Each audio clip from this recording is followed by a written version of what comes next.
ఆడ గోదాంలో పోయింది అంటే సరే అన్నాడు. ఆడ లేవడ్డాడు. అయితే బస్సులు వచ్చినాయి. ఒక బస్సు ఆపాలి, ఇంకో బస్సు ఎందుకు ఆపుతలేరు అని నేను తిట్టా. అంతే తిట్టే వరకు బస్సు ఆపి ఆడికెళ్ళి వచ్చి మా కొడుకు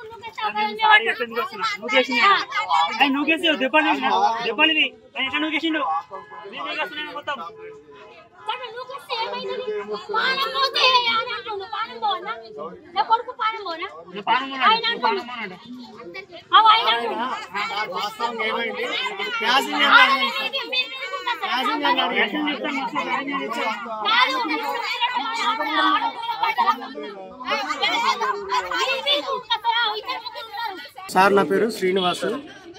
మేడ్చల్ ఎక్స్ప్రెస్ చేస్తుంటే ఇక్కడ ఎగ్జిట్ లా bus ఆపమంటే Kamareddy depot bus ఆపమన్నది.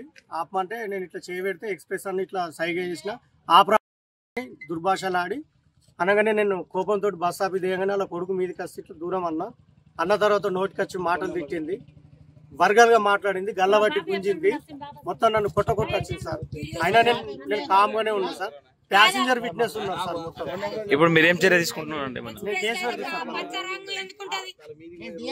Sir. ఇవి ఆర్టీసీ కార్మికుల మీద చాలా ఇవి అవుతున్నాయి సార్, అఘాయిత్యాలు కొడుతురు సార్.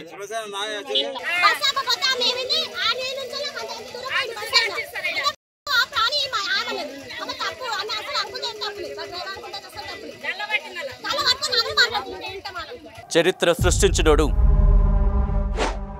ఇప్పుడు ఆ చరిత్రని తిరగరాయబోతున్నాడు. అబద్ధాల గోడల్ని బద్దలు కొట్టి నిజాలను రాగా మీ ముందుంచబోతున్నాడు. నిజమైన వార్తల కోసం వెంటనే డౌన్లోడ్ చేసుకోండి రా యాప్ని.